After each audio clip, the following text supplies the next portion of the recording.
Hello, happy Wednesday. Today is May 13th, 2020. I just want to say good job. We are almost done with the quarantine learning in 3rd grade. You guys are rock stars and you only have a week left being a 3rd grader. I can't believe it. I miss you all so much. I wish we could be there to celebrate together. But we're gonna go ahead and get started. I am in my backyard again. I just wanted to give you a view of these awesome plants that we've been growing. I'm not sure what's growing in this one quite yet, but there's some flowers and there's a garden back there. I just wanted to share a part of my backyard life with you. As for today is a read aloud. Just so you know, 3rd grade, we only have about 70 pages left in the one and only Ivan. So I'm hoping today and our classes next week can go ahead and get that. We can get that covered and done, and you guys could be finished with the book by next week. So for our to-do list today, we're going to do random fact of the day, read aloud, and then you'll have an activity on Seesaw, and then we will be doing Raz Kids. All right, so for our random fact of the day, did you know that back when dinosaurs existed, there were volcanoes that were erupting on the moon? Crazy. I wish I could see, or I wish there was a video that could show us what that looked like. I can picture it in my head, but I would love to see actual footage of that. All right, 3rd grade, we're gonna go ahead and get started with our reading. When we ended, we know that, sorry, my book, a little windy. We know that Julia finally figured out what Ivan was trying to tell her, and she convinced her dad, George, to help her put up a billboard of what Ivan was trying to say, which was home and kind of a scenery of like a zoo and things like that. And they are very dedicated to trying to help them. They are now getting more visitors than ever from that billboard, and Ivan's paintings are now going for $65. Crazy. They started at $20. They have tripled in price. So we're gonna go ahead and get started. The early news. Mac turns on the TV. We are on the early news at 5 o'clock. Bob says, "Don't let it get to my head." There we all are. Mac, Ruby, me, George, and Julia. The billboard, the mall, the ring, and the claw stick. Signs on sticks. In the morning, several people gather in the parking lot. They're carrying signs on sticks. The signs have words and pictures on them. One has a drawing of a gorilla cradling a baby elephant. I wish I could read. Protesters. More people with signs come today. They want Ruby to be free. Some of them even want Mac to shut down the mall. Free for Ruby. Ivan and Ruby. Elephants are people too. Animals need love. We love animals. Ruby. Ruby. In the evening, George and Mac talk about them. Mac says they're protesting the wrong guy. He says they're going to ruin everything. He says, "Thanks for nothing, George." Mac stomps off. George, holding his mop, watches him leave. He rubs his eyes. He looks worried. "Dad," Julia says, looking up from her homework, "you know what my favorite sign was?" George asks. "Which one?" "The one that said, 'Elephants are people too.'" George gives her a tired smile. He goes back to work. His mop moves across the empty food court like a giant brush painting a picture no one will ever see. Check marks. A tall man with a clipboard and pencil comes to visit. He says he is here to inspect the property. He doesn't say much more, but he makes many marks on his paper. He looks at my floor. Check. He examines Ruby's hay. Check. He eyes our water bowls. Check. Mac watches him, scowling. Bob is outside hiding near the dumpster. He does not want to be a checkmark. Free Ruby. Every day there are more protesters and cameras with bright lights. Sometimes the people are carrying signs. Shout, "Free Ruby, free Ruby." "Ivan," Ruby asks, "why are those people yelling my name? Are they mad at me?" "They're mad," I say, "but not at you." A week later, the inspecting man comes back with a friend, a woman with smart, dark eyes like my mother's. She has a white coat on and she smells like lobelia blossoms. Her hair is thick and brown, the color of a rotten branch teeming with luscious ants. He watches me for a long time. Then she watches Ruby. She talks to the man. They both talk to Mac. The man gives Mac a sheet of paper. Mac covers his face. He goes to the office and slams the door. New box. Something strange is happening. The white-coated woman is back with other humans. They place a large box in the corner of the ring. It's Ruby-sized. And suddenly, I know why the woman is here. She's here to take Ruby away.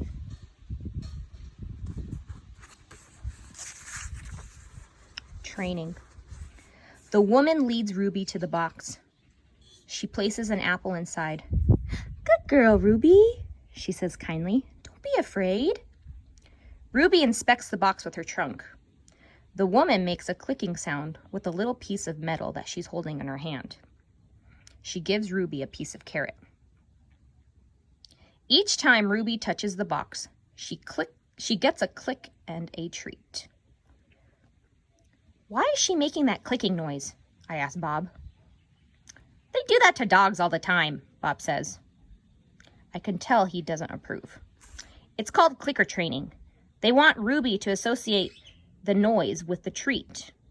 When she does something they want, they make that noise. "Great job, Ruby," the woman says. "You're a quick study." After many clicks and carrots, she takes Ruby back to her cage. "Why is that lady giving me carrots when I touch the box?" Ruby asks me. "I think she wants you to go inside," I explain. "But there's nothing inside," Ruby says, "except an apple." "Inside that box," I say, "is the way out." Ruby tilts her head. "I don't get it."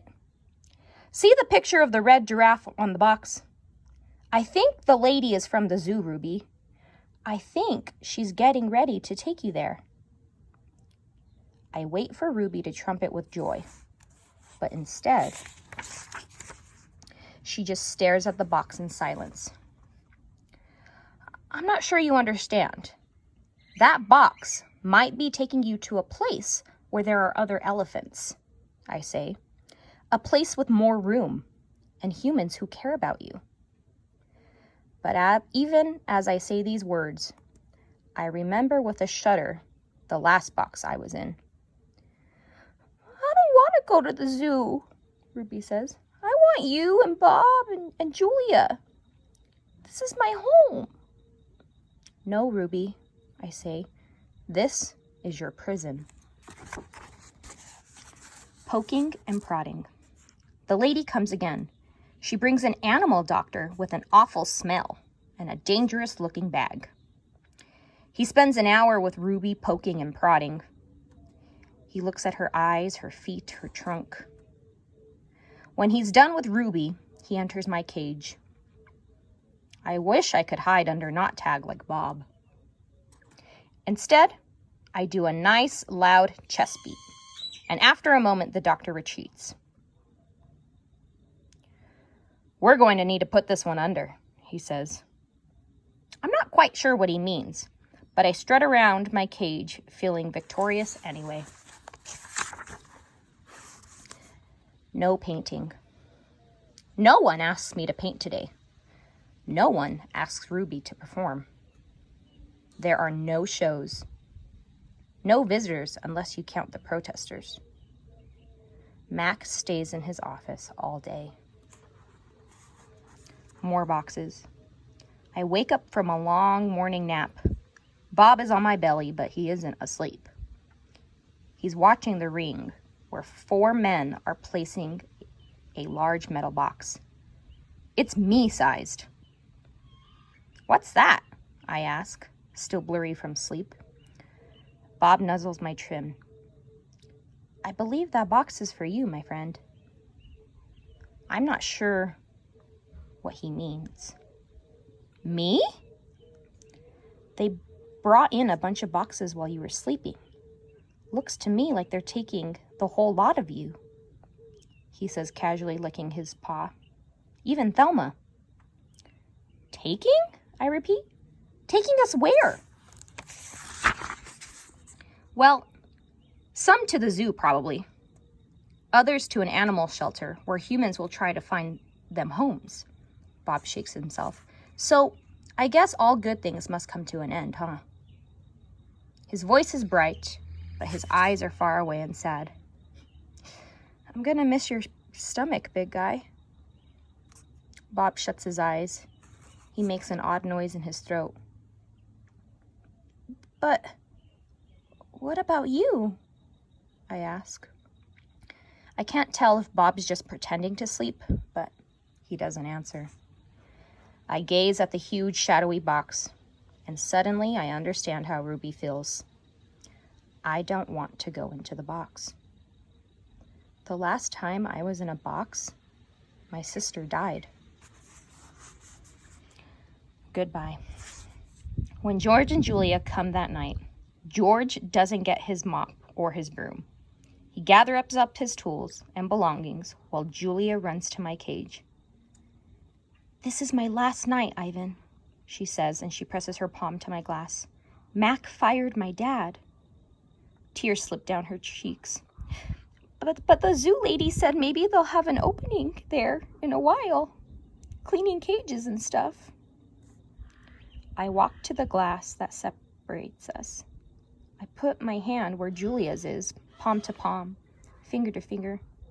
My hand is bigger, but they're not so very different. I'm gonna miss you, Julia says, and Ruby and Bob. But this is a good thing, really it is. You deserve a different life. I stare into her dark eyes and wish I had words for her. Sniffling, she goes to Ruby's cage. Have a good life, Ruby, she says. Ruby makes a little rumbling sound. She puts her trunk between the bars and touches Julia's shoulders. Where's Bob anyway? Julia asks. She looks around under the tables, in my cage, by the trash can. Dad, she calls. Have you seen Bob? Bob? Nope, George says. Julia's brows wrinkle. What's going to happen to him, Dad? What if Mac shuts down the whole mall? He says he's going to try to keep it open without the animals, George says. He stuffs his hands in his pockets. I'm worried about Bob too, but he's a survivor. You know what, Dad? Julia says with a gleam in her eye. Bob could live with us. Mom loves dogs, and he could keep her company, and... Jules, I'm not even sure if I have a job yet. I may not even be able to feed you, let alone some mutt. My dog walking money. Sorry, Jules. Julia nods. I understand. She starts to leave, then runs back to my cage. I almost forgot. This is for you, Ivan. She slips a piece of paper into my cage. It's a drawing of Ruby and me. We're eating yogurt and raisins. Ruby is playing with another baby elephant, and I'm holding hands with a lovely gorilla. She has red lips and a flower in her hair. I look, as I always do in Julia's pictures, like an elegant fellow, but something is different about this drawing. In this picture, I am smiling. Alrighty, third grade.